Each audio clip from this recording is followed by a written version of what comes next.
moms semua mendapatkan masalah seperti ini? Atau seperti ini? Seperti ini?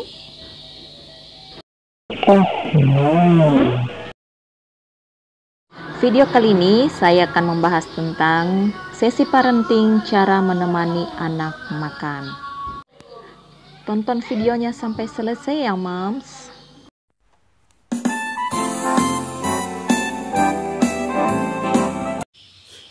Assalamualaikum warahmatullahi wabarakatuh. Kita akan membahas tentang bagaimana menemani anak makan. Nah, tujuan sesi parenting ini bagaimana kita orang tua ya bisa memahami proses makan anak beserta tips-tipsnya jika mengalami kendala anak mengalami susah makan, sehingga ibu dapat menemani makan anak secara responsif dan anak bisa makan dengan lahap. Nah, bagaimana misalnya kalau anak sulit makan?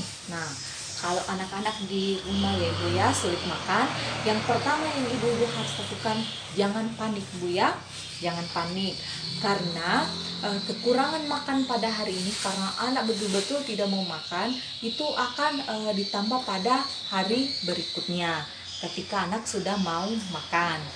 Kemudian ibu harus dulu mengetahui tanda-tanda anak lapar. Jangan sampai anaknya misalkan kenyang baru ibu-ibu memberikan makan. Nah, ini harus diperhatikan bu ya. Kemudian memberikan makan anak itu harus dalam kondisi tenang ya, tidak banyak gangguan sehingga anak akan menghabiskan makanan yang diberikan. Kemudian harus ada komunikasi antara orang tua dengan anak pada saat memberikan makan kepada anak ya. Harus komunikasi verbal maupun non verbal ibu ya. Misalkan komunikasi verbalnya bicara kepada anak pada saat memberikan makanan, berbicara sesuatu yang menyenangkan. Kemudian yang non verbalnya ibu-ibu melakukan kontak mata dengan anak sehingga anak-anak akan merasa nyaman dan diperhatikan. Kemudian memberikan makan kepada anak itu harus sabar ya, dia harus sabar, jangan terburu-buru dan jangan memaksakan anak. Kemudian menghentikan pemberian makan jika anak sudah menolak makan atau sudah marah. Nah, ibu harus berhenti ya, nanti akan menawarkan kembali makanan itu pada 2-3 jam berikutnya. Silahkan menawari kembali. Nah, kemudian memberikan makanan yang berbeda-beda ya, baik jenis, rasa, dan tekstur, karena anak akan bosan kalau misalkan makanan itu terus yang dihadapi. Jadi harus berinisiatif, harus bervariasi, merubah jenis makanan tersebut baik tekstur maupun rasanya. Nah, kemudian harus mengenali tahapan usia anak untuk ibu-ibu mengetahui kesiapan makan anak.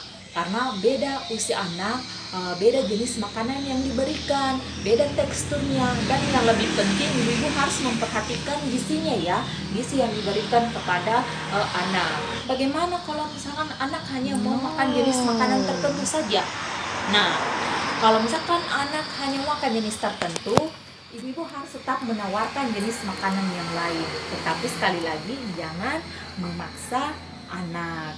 Kemudian mengenalkan makanan yang baru berulang-berulang sehingga anak-anak akan terbiasa dengan makanan baru tersebut dan dapat menerimanya karena sudah terbiasa melihatnya.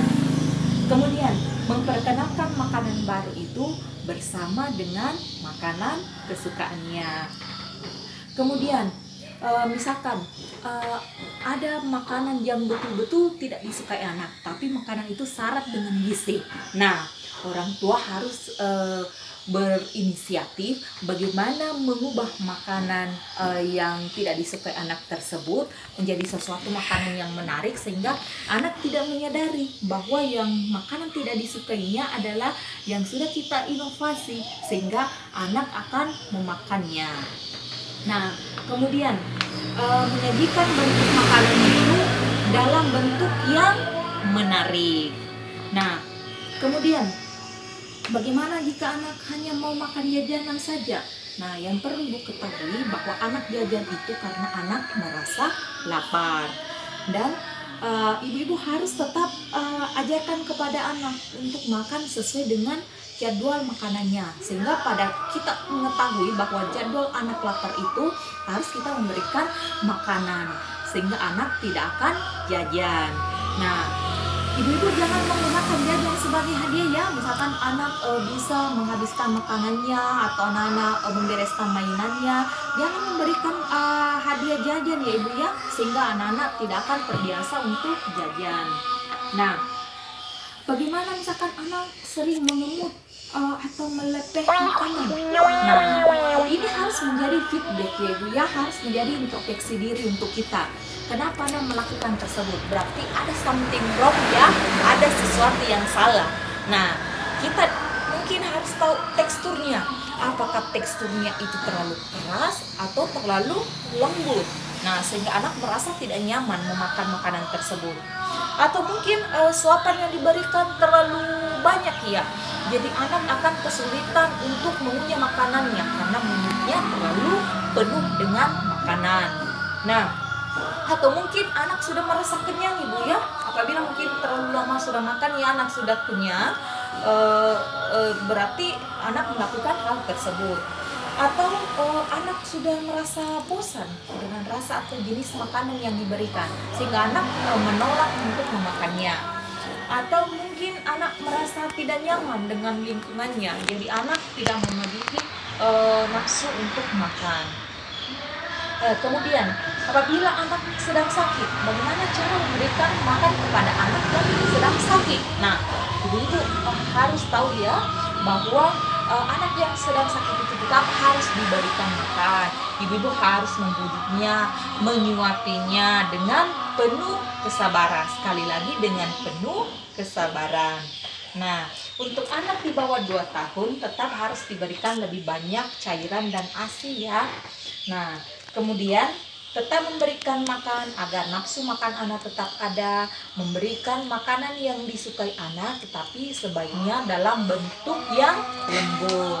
Nah, setelah anak sembuh, berikanlah lebih banyak makan lagi.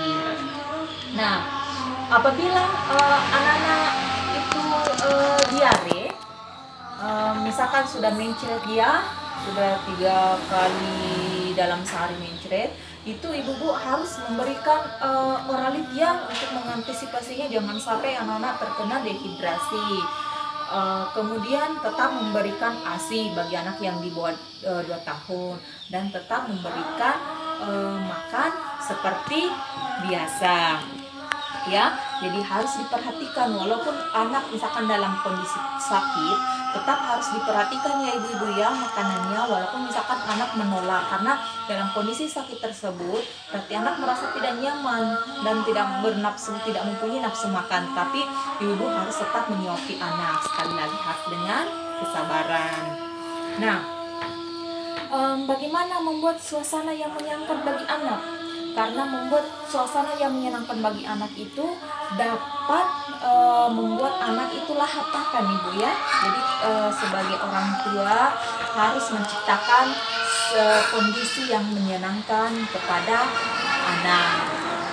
Nah, yang pertama kita harus memastikan bahwa anak dalam kondisi nyaman. Nah, memberikan makan kepada anak dengan penuh kesabaran. Sekali lagi ibu ya, dengan penuh kesabaran dan jangan tergesa-gesa. Nah, harus ada komunikasi efektif ya. Seperti tadi sebelumnya harus ada komunikasi baik non-verbal maupun non-verbal. Misalkan verbalnya memberitahuan kepada anak tentang manfaat makanan yang diberikan, apa fungsinya, misalkan anak memakan makanan tersebut untuk kesehatan, anak bisa sehat, anak bisa cerdas ya. Ibu menceritakan sehingga anak akan termotivasi untuk memakannya. Nah, harus juga ada kontak mata ibu ya, memberikan makan kepada anak harus ada kontak mata ya, sehingga anak akan merasa diperhatikan. Nah, kemudian mengajak anak makan bersama keluarga. Nah, pada saat kita makan, ajaklah anak duduk makan bersama kita. Jadi sehingga anak akan melihat langsung ya orang tuanya memakan berbagai jenis makanan. Nah, kemudian makan bersama teman sebaya. Biasanya Ibu ya, kalau anak itu makan dengan teman sebayanya, itu anak akan lebih lahap makannya ya. Iya. Kemudian peralatan yang digunakan itu dengan gambar dan warna yang menarik. Misalkan peralatan makan, minum, sendok anak itu harus warna dan gambar yang menarik. Jadi anak-anak pada saat melihat peralatan makanan tersebut akan merasa nyaman Ibu ya, dan akan merasa tertarik, sehingga ketika disuapi itu akan mempunyai perasaan yang menyenangkan, sehingga akan mau menerima makanan yang kita berikan. Nah, kemudian melibatkan anak pada saat persiapan makan. Nah, misalkan pada saat kita menyajikan makanan, pada saat kita mengolah makanan atau membersihkan makanan, mencucinya, kita harus melibatkan anak ya Ibu ya. Misalkan anak melihat secara langsung proses pengolahannya. Jadi sehingga anak-anak merasa akan senang, dan anak-anak akan merasa bahwa dirinya juga berpartisipasi dalam pembuatan makanan tersebut. Jadi ada kepuasan tersendiri bagi anak, sehingga anak akan termotivasi untuk memakan makanan yang telah kita sajikan, karena merasa bahwa kita sama-sama yang membuatnya. Nah, itulah tadi Ibu ya beberapa kesimpulan dari beberapa hal dan tips kendala yang ditemukan ketika menemani anak makan. Nah, pesan kunci dari kegiatan ini yaitu memberi makan kepada anak itu diperlukan kesabaran. Nah, tadi saya sudah mengulang Ibu ya, memberikan makan kepada anak itu diperlukan kesabaran dan aktivitas makan yang menyenangkan. Tadi juga sudah saya jelaskan bagaimana menciptakan suasana yang menyenangkan itu. Nah, hal yang perlu kita perhatikan ketika menemani anak makan. Saya kira cukup sekian untuk sesi parenting pada topik kali ini, yaitu menemani makan anak. Insya Allah bulan depan kita akan ketemu lagi dengan topik yang berbeda. Mohon maaf atas segala kekurangan. Wabillahi taufiq wal hidayah. Assalamualaikum warahmatullahi wabarakatuh.